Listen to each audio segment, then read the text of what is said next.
You know how many people are lost that ain't dead? That's a quote from Carlos Miller. And when I first heard it, it really made me think about my own situation. And, I've been thinking about grief a lot, but not in the sense of someone being dead or deceased, but living. I literally grieve those people who are still alive, who are no longer on this journey of life with me for whatever reason. And a lot of them, I should say, are family. And you think it's easy, and people go no contact, and that's the big thing now, is going no contact with family and friends and things like that, for good reasons. Obviously, it's for good reasons. It's not just for nothing out of nowhere. Like, no, like, the no contact is for your sanity, it's for your mental health and things like that. So it's not like it's just like, oh, I'm just not talking to these people anymore because I don't want to. It's like, nah, it's for a reason, but that doesn't make it hurt any less. I've been in no contact with siblings for years now. And I thought, with all of the time that has passed, that it'd be like, oh yeah, forget them and stuff like that. I haven't forgotten. I've forgiven for the hurt and the things that were done, things that were said. But that if you tested those waters again, it'll never be like it was. It's almost like you're setting yourself up for more heartbreak and more disappointment. Even friends, and sometimes the friendships didn't end bad. It's literally you just grew apart. Life happened, you different cities, different states, different life paths. Our goals and dreams, we out chasing them. And you would think that, hey, it's easy. Cell phones. Talk, text, video chat, everything at your fingertips. But in reality, it's not that easy. And you mourn and you grieve what was. Because at one point it was so special.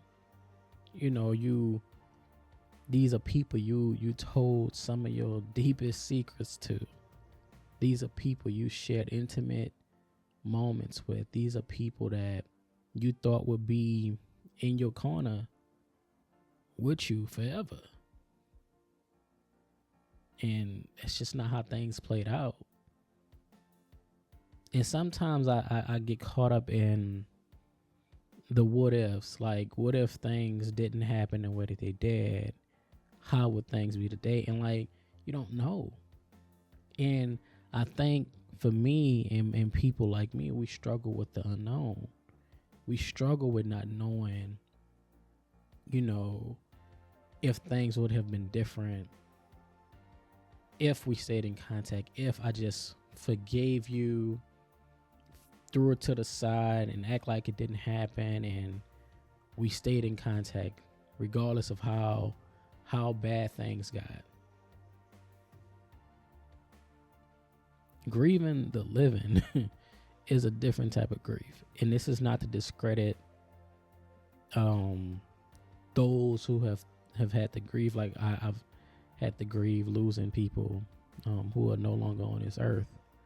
But man, it's like with grieving those who are still here, it's like you see them on social media, pictures and stuff like that, and you start to reminisce and start to think about how, y'all once was like connected, y'all were like this, and now it's like distant strangers. It's like you've never met this person a day in your life. They don't know really much of anything about you anymore. They knew you, and now they know of you, but they don't know you. And it's vice versa. The same with them. Like, you don't know them anymore. You know, grieving or living is something that I never thought, I would really have to experience, in a sense.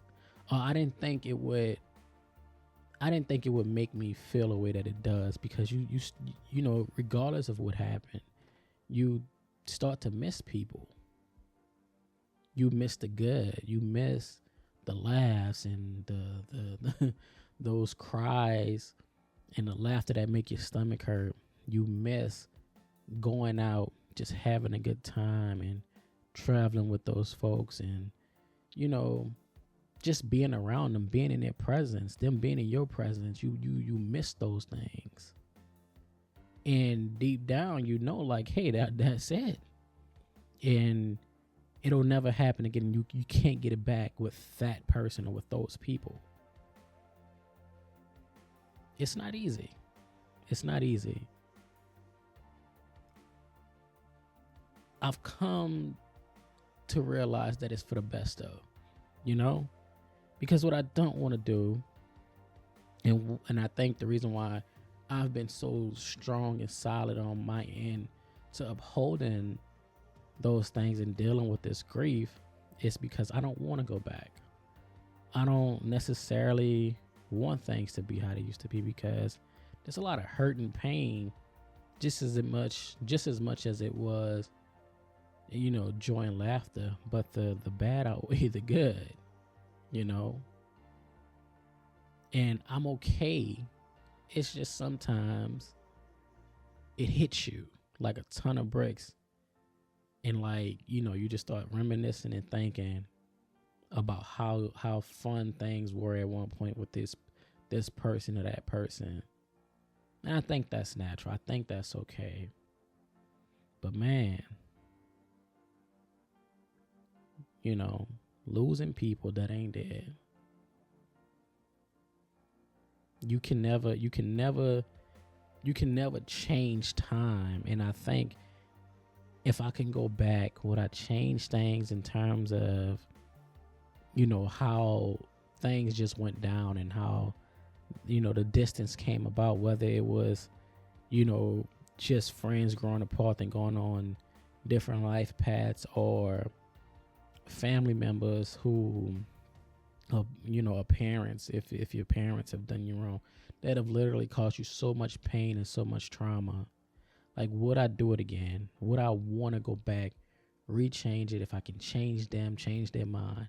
And honestly, I don't think I would, because although I grieve them, those situations have taught me so much. There were so many life lessons that I learned. It doesn't make it hurt any less. It doesn't make it easier, but there has been a lot that has been learned.